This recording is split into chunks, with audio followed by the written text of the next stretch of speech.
So I think here's where we are. The Democrats and you folks in the media are not concerned about the report. I think you're concerned about the results weren't what you expected. And I think we're finding out that everybody was sold a bunch of snake oil, and now the jig's up. Hey everybody, this is Deb with Truthification Chronicles.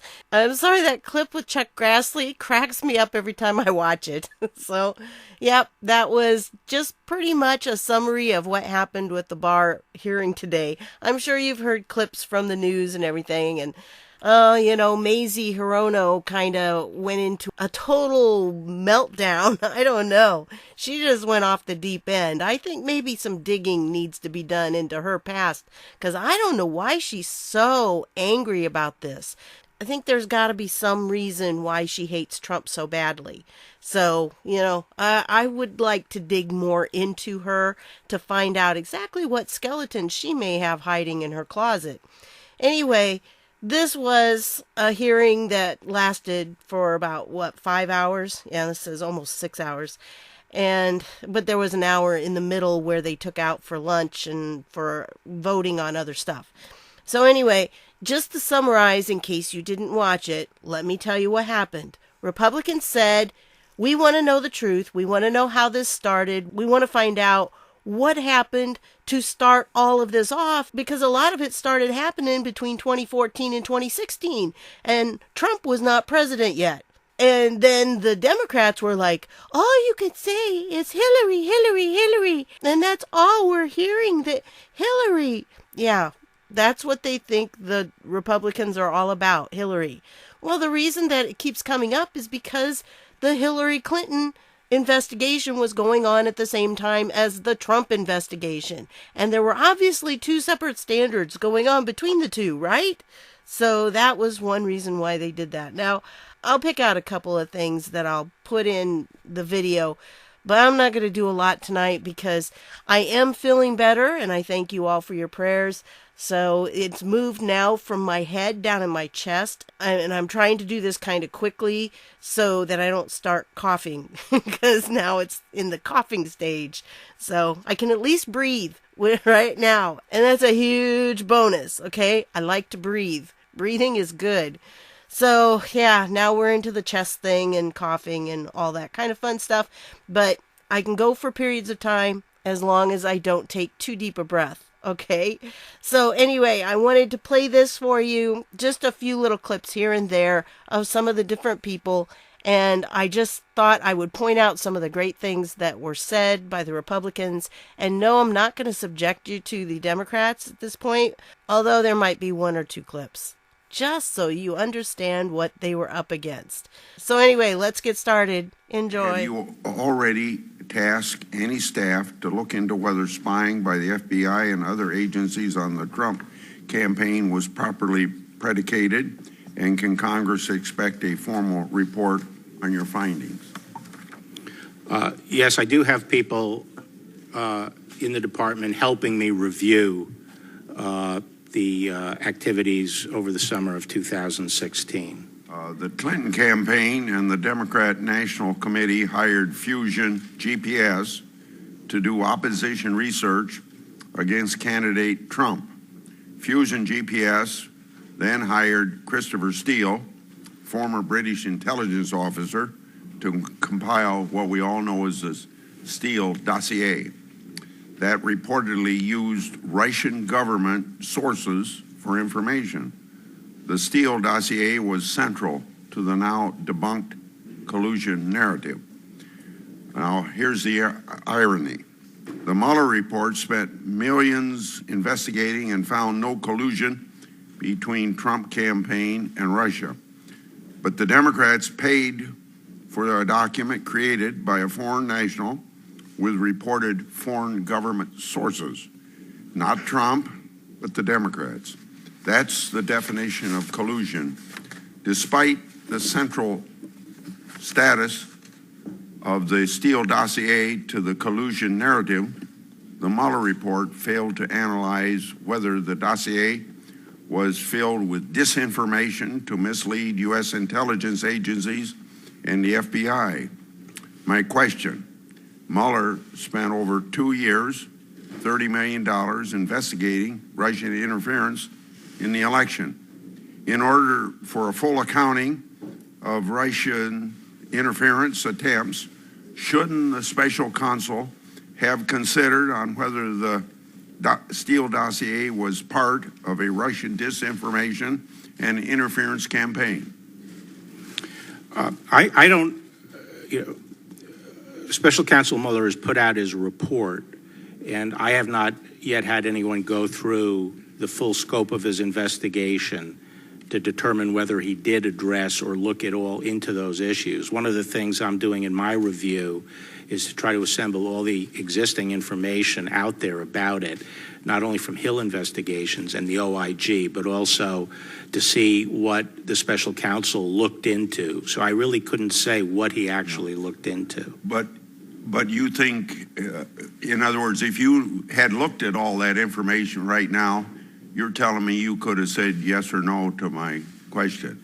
If I had looked at it. Yeah, and you're going to Yes. attempt to find Yes. some of this information Yes. if it's available. Yes. Similarly, shouldn't the special counsel have looked into the origins of the FBI's investigation into alleged collusion between the Trump campaign and Russia? The origins of that narrative? Yes. I don't know if he viewed his charter that broadly, and I don't know whether he did or not. That's something that I am reviewing, and again, we'll look at whatever the special counsel has developed on that. There have been a number of leaks coming out of the Justice Department and FBI during high-profile investigations. The Inspector General found that during the department's investigation of Hillary Clinton for mishandling highly classified information, there was a culture of unauthorized media contacts. During the Russian investigation, the leaks continued. Leaks undermined the ability of investigators to investigate. Further leaks to the papers while Congress's questions to the department go unanswered is unacceptable. Why? What are you doing to investigate unauthorized media contacts by the department and FBI officials during the Russian investigation? We have multiple criminal leak investigations underway. General Barr, the chairman has pointed out that after the Hillary Clinton email investigation, there were a number at Mr. Comey's press conference. I think it was July the 5th, roughly 2016. There were a number of prominent Democratic members of the Senate who said that Comey should resign or be fired.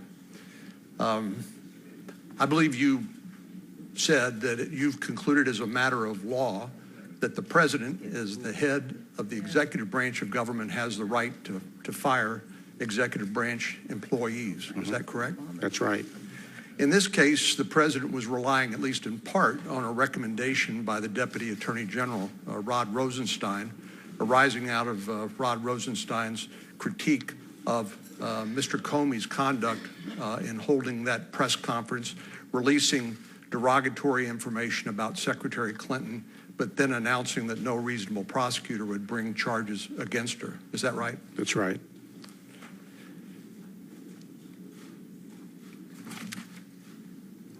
You started your career, I believe, in the intelligence community, and then moved on, of course, to the Department of Justice.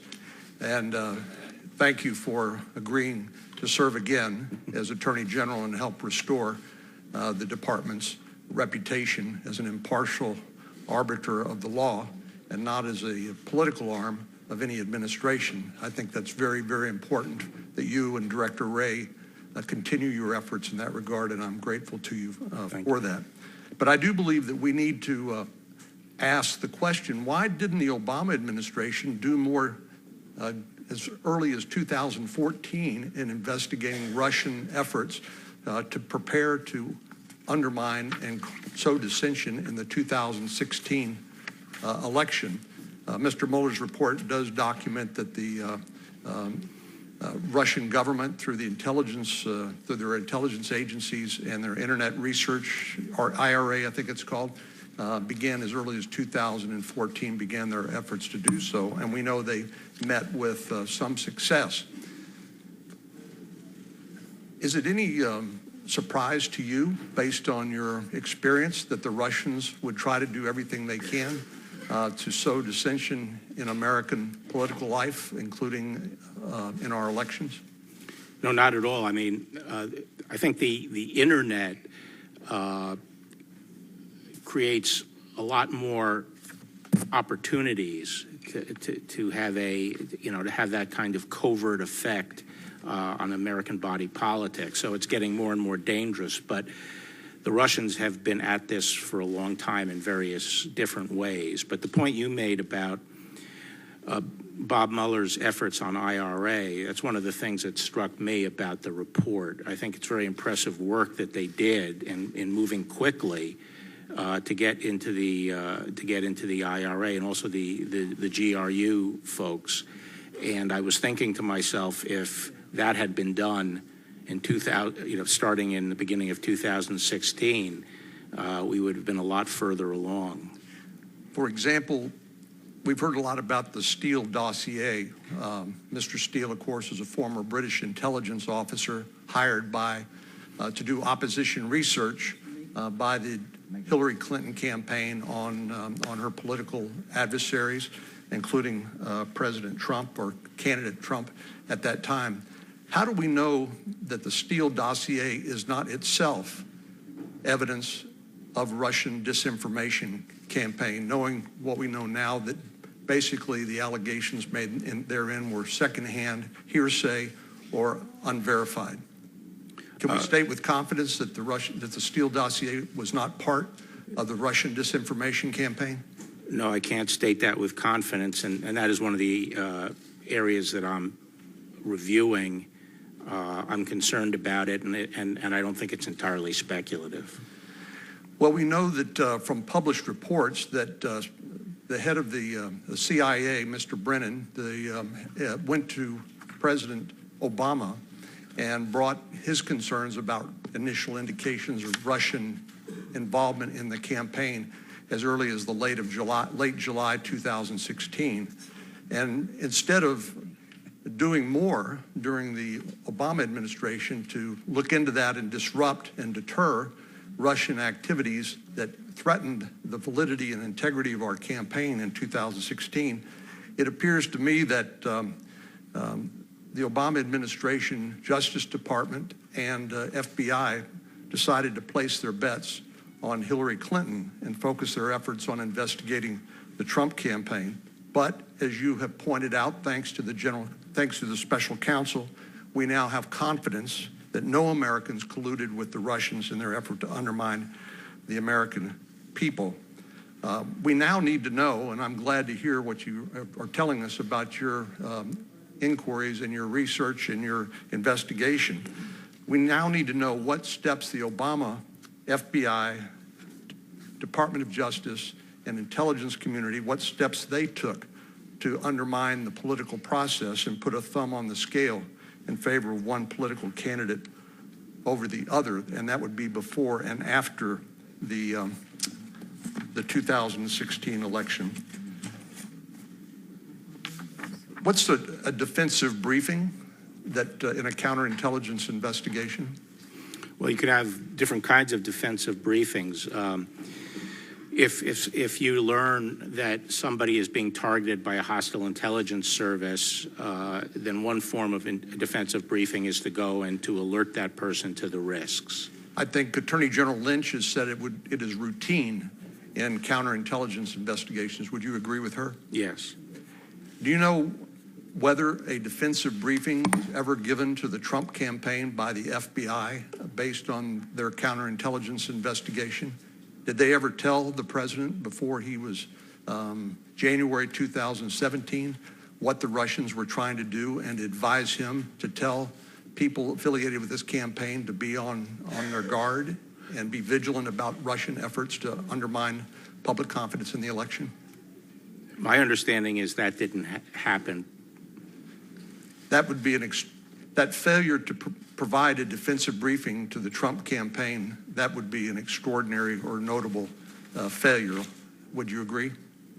I think under these circumstances, it's one of the things that I can't fathom why it did not happen. If you're concerned about interference in the election, and you have substantial people involved in the campaign who were former U.S. attorneys. You had 3 former U.S. attorneys there in the campaign. I don't understand why the Bureau would not have gone and given a defensive briefing. I've been listening carefully to my Republican colleagues on the other side, and it appears that they are going to work together and coordinate the so-called locker-up defense.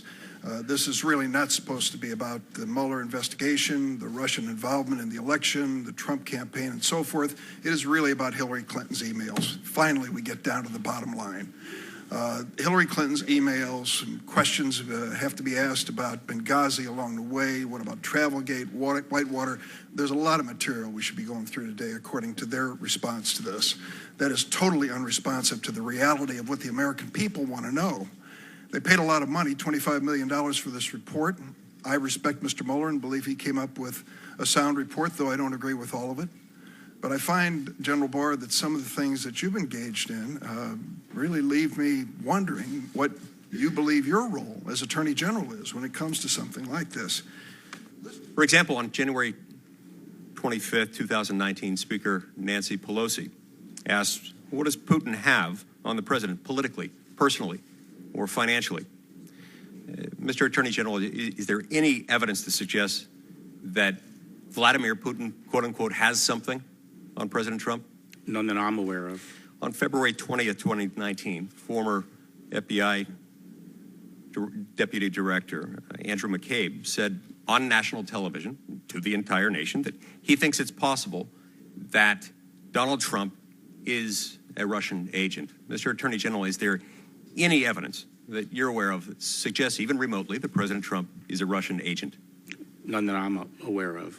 Representative Eric Swalwell has repeatedly claimed that Donald Trump, quote, acts on Russia's behalf. Attorney General Barr, is there anything you're aware of to back that up by way of evidence? That the president acts on Russia's behalf? None that I'm aware of. So basically we've heard over and over again on national TV, in committee hearings, on the House and Senate floor, and in the media. We've heard about the president's alleged collusion with Russia. But what we have heard is as baseless as any conspiracy theory that we've seen in politics, any that I can think of. The only difference here is that the purveyors of this conspiracy were, in many cases, prominent members of the opposition party. That's concerning. Shown. According to the Mueller report itself, the investigation into the Trump campaign began on July 31st, 2016, after a foreign government contacted the FBI about comments made by George Papadopoulos. Is that accurate, or were there other precipitating events that helped lead to this? That is the account that has been given in the past as to how it got going. You've previously said that you think it's possible that the Federal Bureau of Investigation improperly spied on the Trump campaign. I assume that's a reference to the FISA warrant for Carter Page. Is that what you have in mind, or are there other circumstances that you've got in mind there? Well, one of the things I want to look, there are many people seem to assume that the only intelligence collection that occurred was a single confidential informant and a FISA warrant. I'd like to find out whether that is in fact true. It strikes me as a fairly anemic effort if that was the counterintelligence effort designed to stop the threat as it's being represented. Was Carter Page under surveillance during his time working for the Trump campaign, which was roughly January 2016 to September 2016? I don't know. Was any other Trump campaign official under surveillance during that time period, to your knowledge? Well, these are the things that I need to look at. And I have to say that, as I've said before, the extent that there was any overreach, I believe it was a few people in the upper echelons of the Bureau and perhaps the department. But those people are no longer there, and I'm working closely with Chris Ray, who I think has done a superb job at the Bureau, and we're working together on trying to reconstruct exactly what went down. One thing people should know is that the Bureau itself has been a little bit handicapped in looking back because of the pending Mueller investigation and the OIG investigation. Right. I'm going to repeat quickly in less than 1 minute what we talked about the last time you were here. This is one person's opinion. As I told you before, I think the FBI is the premier law enforcement agency in all of human history, and I believe that. I do think there were a handful of people, maybe some are still there, who decided in 2016 to act on their political beliefs. There were two investigations here. One was an investigation of Donald Trump. There was another investigation of Hillary Clinton. I'd like to know how that one started too. And it would seem to me that we all have a duty, if not to the American people, to the FBI, to find out why these investigations were started, who started them, and the evidence on which they were started. And I hope you will do that, and will get back to us. And there's another short way home here as well. All you've got to do is the president can, release all the documents at the FBI and the Justice Department pertaining to the 2016 election. Now, you can redact national security information, but just release them. Instead of us going through all this spin and innuendo and leaks and rumors, let's just let the American people see them. And the final point I'll make, when you're investigating leaks at the Department of Justice and the FBI, I hope you will include the Mueller team as well.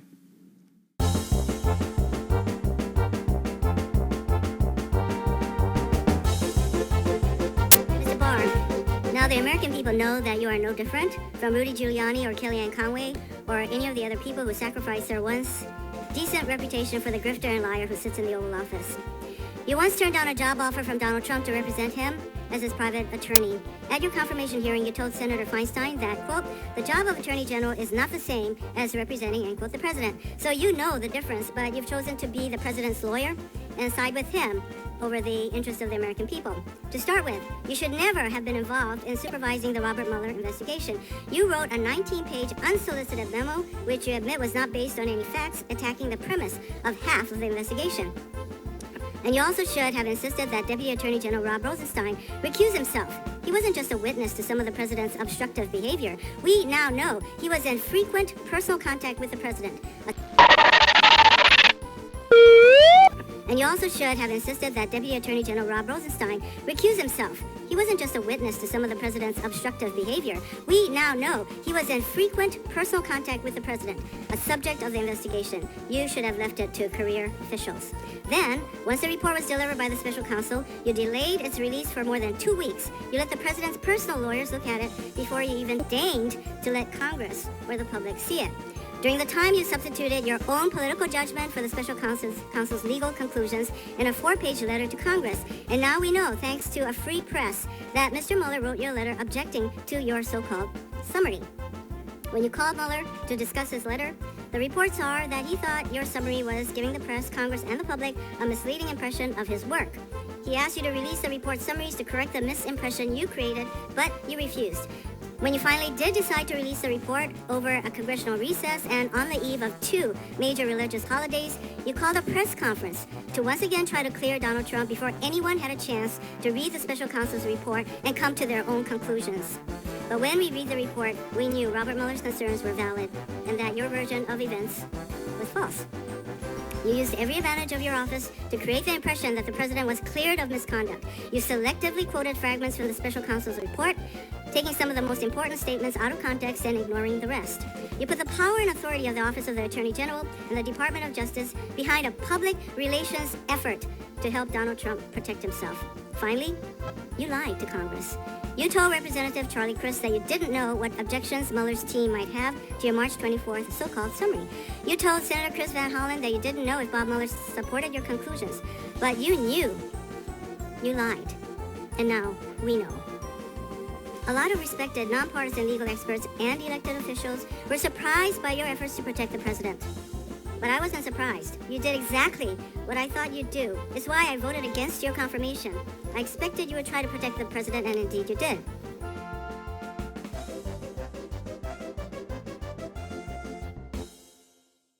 Look, I think there's a technical description for what's going on, which is that Democrats have gone bat crap crazy. General Barr, I commend your candor in calling what happened in 2016 what it is, which is spying the Trump campaign and spying on the President of the United States. I'd like to talk a little bit more about spying. Counterintelligence investigations like the one that we now know the FBI launched against candidate Trump and President Trump, those are designed to thwart spying and sabotage. Is that correct? That's correct.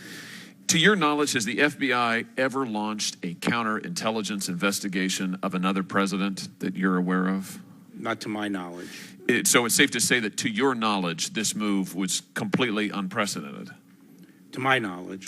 Would it be unusual, in your experience and to your knowledge, for FBI agents to hide the existence and results of an investigation, such an investigation, from their superiors?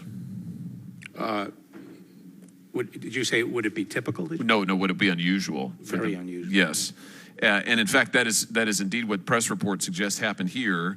When FBI officials hide investigations from superiors, is there anybody to hold them accountable? I mean, what happens in that instance? There is no accountability. Have you looked into the decision by the FBI into why they launched a counterintelligence investigation? I am looking into it, and I have looked into it. And will you commit to telling us what you find as the result of your own review and investigation? Well, at the end of the day, when I form conclusions, I intend to share it. I'll take that as a yes. Let me ask you about the 25th Amendment, if I might, for just a moment.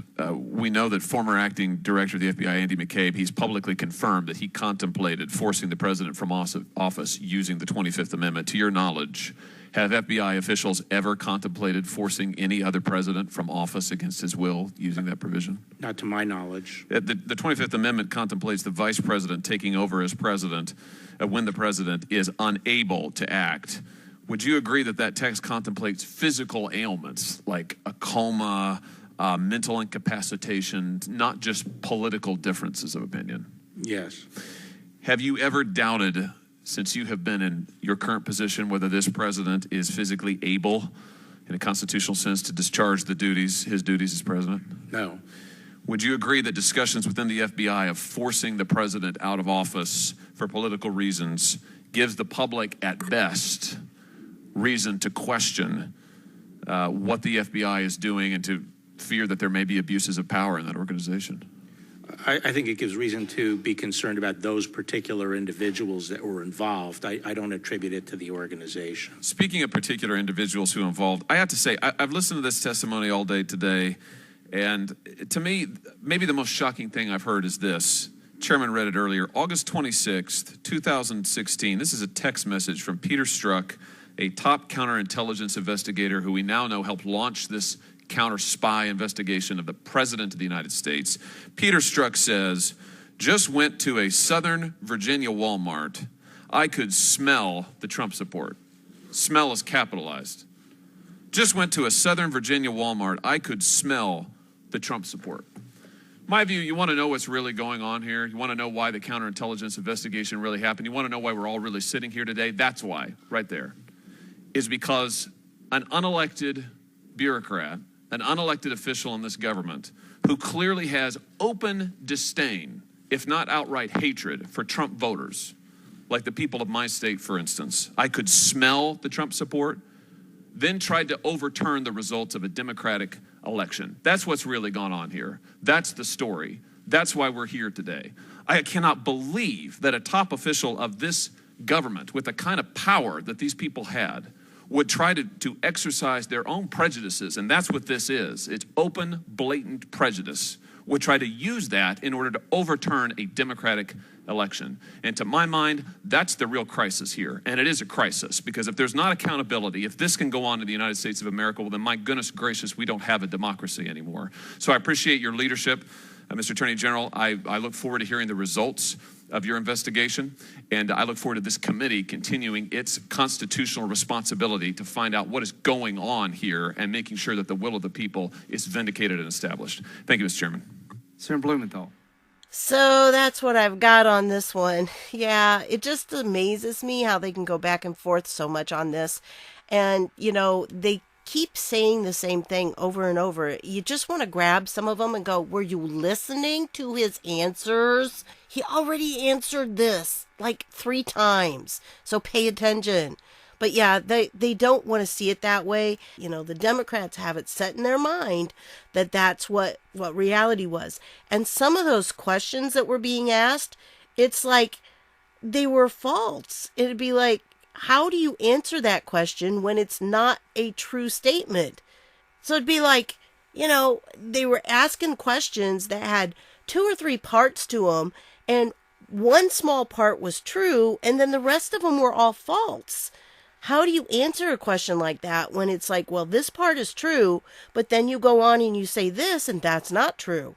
Trump didn't tell McGahn to fire the special counsel. He didn't tell him to fire Mueller. What he told him was Mueller is conflicted, and nobody here brought out why Mueller is conflicted.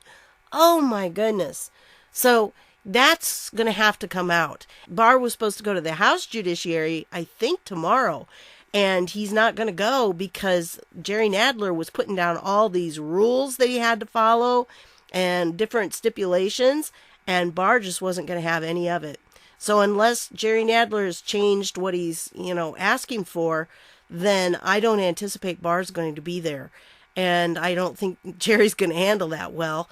But the whole thing is they're trying to trap this guy. And you heard Mazie Hirono. Oh my goodness. She is ready to impeach Barr. I mean, I have never heard somebody say such nasty things about an attorney general who went in to participate in this hearing. I never heard them talk to witnesses like these guys have been doing.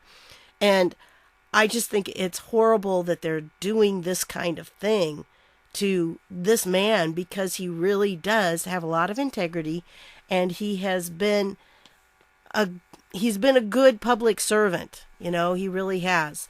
So I think these Democrats have such a lack of respect for people in authority. And especially what Mazie said about Trump. I mean, seriously, there ought to be a rule in Congress, and I don't care who the president is, whether he's, Republican or Democrat, I don't care. You should not, as a congressman or a senator, ever be able to talk like that about the president of the United States when you are in a government setting like that. That is ridiculous. You should not be able to do that just because you are representing our government and our people. And I don't care what you say when you're not on our time, but when you're on our time, you show respect to that office. Even if you don't respect the man, I don't care if you don't respect the man, you still show respect to the office. And I wasn't fond at all of Obama because I knew what he was up to. But I'm telling you, when they're talking about Trump this way, it has eaten into their brains and they have fallen subject to Trump derangement syndrome. They really cannot even think past their hatred at this point. And for her to say that, to be so disrespectful of the office of President of the United States, was inexcusable, in my opinion. So anyway, that's what I've got for you. I'm feeling a lot better. I'm sure by tomorrow I'll be, perking again. I'm not sure when the voice will totally clear up, and we'll see how much coughing I do tonight. But anyway, I made it through this. Yay! I love cough medicine. It's wonderful stuff. So anyway, I want to thank you for stopping by, and I'll see y'all later. Look, I think there's a technical description for what's going on, which is that Democrats have gone bat crap crazy.